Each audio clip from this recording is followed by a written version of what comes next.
स्वागत है आपका यस न्यूज कर्नाटक एक्सप्रेस में। मैं आपके साथ सुफियान।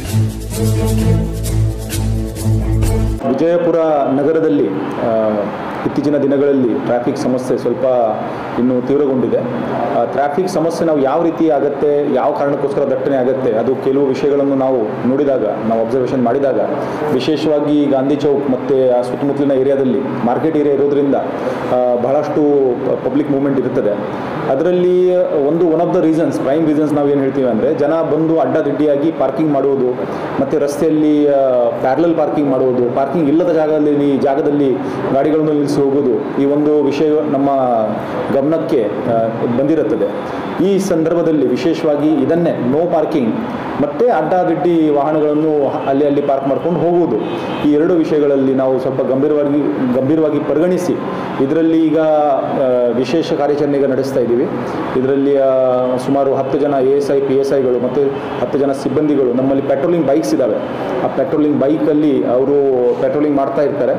ರಸ್ತೆಯಲ್ಲಿ ಆದಂಥ ನೋ ಪಾರ್ಕಿಂಗನ್ನು ಗುರುತಿಸಿ ಅಂಥ ನೋ ಪಾರ್ಕಿಂಗ್ ಮಾಡಿದವರ ಮೇಲೆ ಟ್ರಾಫಿಕ್ ಚಲಾನ್ ಜಾರಿ ಮಾಡುವುದು. ಅದಲ್ಲದೆ ಕೆಲವು ಜನ ರಸ್ತೆಯಲ್ಲಿ ಗಾಡಿ ಮಾಡಿ ಹೋಗಿರ್ತಾರೆ, ಬಹಳ ಸಮಯದಿಂದ ಗಾಡಿ ಬಿಟ್ಟು ಹೋಗಿರ್ತಾರೆ, ರಸ್ತೆಯಲ್ಲಿ ಇರುತ್ತದೆ, ಆವಾಗ ಪೂರ್ತಿ ಟ್ರಾಫಿಕ್ ಜಾಮ್ ಆಗುತ್ತೆ. ಆ ಅಡ್ಡಾದಿಡ್ಡಿಯಾಗಿ ಹಾಕಿದಂಥ ವಾಹನಗಳ ಮೇಲೆ ನಾವು FIR, ಅಬ್ಸ್ಟ್ರಕ್ಷನ್ ಟು ಟ್ರಾಫಿಕ್ ಅಂತ FIR ಸಹ ಮಾಡಲಿಕ್ಕೆ ತೀರ್ಮಾನಿಸಿದ್ದೀವಿ. ಇದರಲ್ಲಿ ಮುಂದಿನ 10-15 ದಿನಗಳಲ್ಲಿ ವಿಶೇಷ ಕಾರ್ಯಾಚರಣೆ ಮತ್ತು ಇನ್ನು ಮುಂದಕ್ಕೆ ಕಂಟಿನ್ಯೂಸ್ ಆಗಿ ಈ ಒಂದು ಕಾರ್ಯಾಚರಣೆಯನ್ನು ನಾವು ಮಾಡಿಸ್ತೀವಿ. ಇದಾಗಲೇ ನಮ್ಮಲ್ಲಿ ಸ್ಟ್ಯಾಟಿಕ್ ಪಾಯಿಂಟ್ಸ್ ಇದ್ದಾವೆ, ಎಲ್ಲ ಕಡೆ ಸ್ಟ್ಯಾಟಿಕ್ ಸಿಬ್ಬಂದಿ ಇರ್ತಾರೆ. ಅಲ್ಲಿ ವಿಶೇಷವಾಗಿ ರಿಕ್ಷಾಗಳು ಅಲ್ಲಿ ನಿಲ್ಲುವುದು. ಸೊ ರಿಕ್ಷಾ ಆಗಲಿ ಅಥವಾ ಬೇರೆ ವಾಹನಗಳು ಆಗಲಿ ಕೆಲವು ಜಾಗದಲ್ಲಿ ನಿಲ್ಲಿಸೋಕ್ಕೆ ಆಗಲ್ಲ, ಯಾಕೆಂದರೆ ಟರ್ನ್ ಇರ್ತದೆ. ಟರ್ನ್ ಇರುವ ಜಾಗದಲ್ಲಿ ಗಾಡಿ ನಿಲ್ಲಿಸಿಬಿಟ್ರೆ ಹಿಂದಿನವರಿಗೆ ಏನು ಕಾಣೋದಿಲ್ಲ, ಇನ್ನೂ ದಟ್ಟಣೆ ಆಗ್ತದೆ. ಅಂಥ ಸ್ಟ್ಯಾಟಿಕ್ ಪಾಯಿಂಟನ್ನು ಗುರುತಿಸಿ ಅವರೆಲ್ಲ ಕ್ಲಿಯರ್ ಮಾಡುವಂಥ ಈಗಾಗಲೇ ನಮ್ಮ ಸ್ಟ್ಯಾಟಿಕ್ ಪಾಯಿಂಟ್ಸ್ ಇದ್ದಾವೆ. ಅದು ಬಿಟ್ಟು ವೈಲೆಂಟ್ ಪೆಟ್ರೋಲಿಂಗ್ ನಾವೇನು ಹೇಳ್ತೀವಿ, ವಿಶೇಷವಾಗಿ ಲಿಂಗದ ಗುಡಿ ರಸ್ತೆ ಮತ್ತು ವಾಜಪೇಯಿ ರಸ್ತೆ ಮಧ್ಯದಲ್ಲಿ ಬರುವಂಥ SS ರೋಡ್, ರಾಮ ಮಂದಿರ್ ರಸ್ತೆ ಮತ್ತು ಸರಾಫಾ ಬಾಜಾರ್ ಕಡೆ ಹೋಗುವಂಥ ರಸ್ತೆ ಮತ್ತು ಇನ್ ಬಿಟ್ವೀನ್ ಏನು 2 ವೇ ರಸ್ತೆ ಇದ್ದಾವೆ, ಕನೆಕ್ಟಿಂಗ್ ರೋಡ್ಸ್, ಅದರಲ್ಲಿ ಆಡ್ ಈವನ್ ಪಾರ್ಕಿಂಗ್ ಈಗಾಗಲೇ ಬೋರ್ಡ್ಸ್ ಎಲ್ಲ ಇದ್ದಾವೆ. ಬಟ್ ಅದನ್ನು ಸರಿಯಾಗಿ ಸಾರ್ವಜನಿಕರು ಪಾಲನೆ ಮಾಡದೇ ಇರುವುದು ಕಂಡು ಬಂದಿದೆ. ಅದನ್ನು ಸಹ ನಾವು ಬಹಳ ಕಟ್ಟುನಿಟ್ಟಾಗಿ ಜಾರಿಗೆ ತರ್ತೀವಿ. ಆಯಿತಾ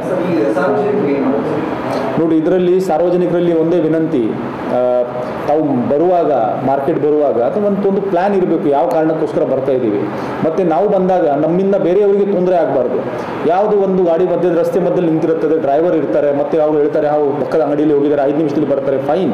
ನಿಮಗೆ ಆ ರೀತಿ ಅನಿಸ್ತೆ 5 ನಿಮಿಷದಲ್ಲಿ ಬರ್ತಾರೆ, ಬಟ್ 5 ನಿಮಿಷದಲ್ಲಿ ನಿಮ್ಮ ಹಿಂದಗಡೆ ಎಷ್ಟು ಟ್ರಾಫಿಕ್ ಜಾಮ್ ಆಗುತ್ತೆ, ಅದಕ್ಕೋಸ್ಕರ ಏನು ಮಾಡೋದು ಅಂದರೆ, ನೀವು ಬರ್ತಾ ಇದ್ದೀರಿ ಅಂದರೆ ಟ್ರಾಫಿಕ್ ಎಷ್ಟು ಇದೆ, ನಾವು ಪಾರ್ಕಿಂಗ್ ಎಲ್ಲಿ ಮಾಡಬಹುದು, ಅದು ಎಲ್ಲ ಆಲೋಚನೆ ಮಾಡಿಕೊಂಡೇ ಸಾರ್ವಜನಿಕರು ಬರಬೇಕು. ಈ ವಿಚಾರದಲ್ಲಿ ನಮಗೆ ಸಹಕರಿಸಿದಲ್ಲಿ ಮಾತ್ರ ಇದನ್ನು ಟ್ರಾಫಿಕನ್ನು ಮತ್ತು ಇಲ್ಲ ದಟ್ಟಣೆಯನ್ನು ಸರಿಯಾಗಿ ನಿರ್ವಹಿಸುವುದು ನಮಗೆ ಸಾಧ್ಯವಾಗುತ್ತೆ.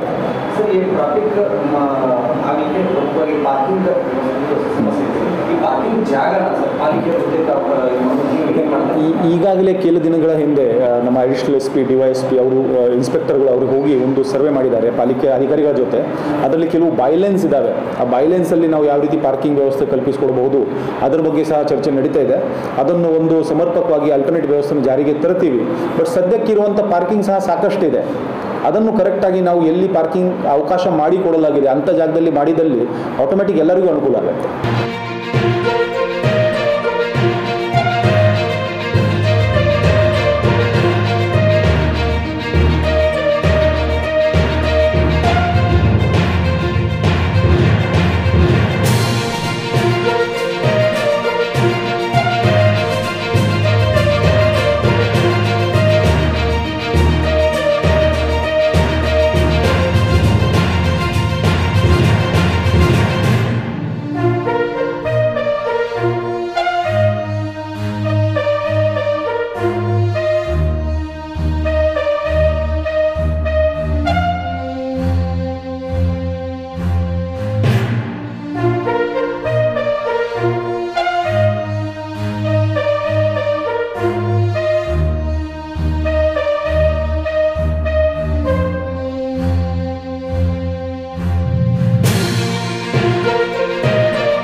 ಯಾವುದೇ ಹೊಸ ಸುದ್ದಿಯನ್ನ ನೋಡಲು ನಮ್ಮ ಎಸ್ ನ್ಯೂಸ್ ಕರ್ನಾಟಕ ಎಕ್ಸ್‌ಪ್ರೆಸ್ ನ ನೋಡ್ತಾ ಇರಿ.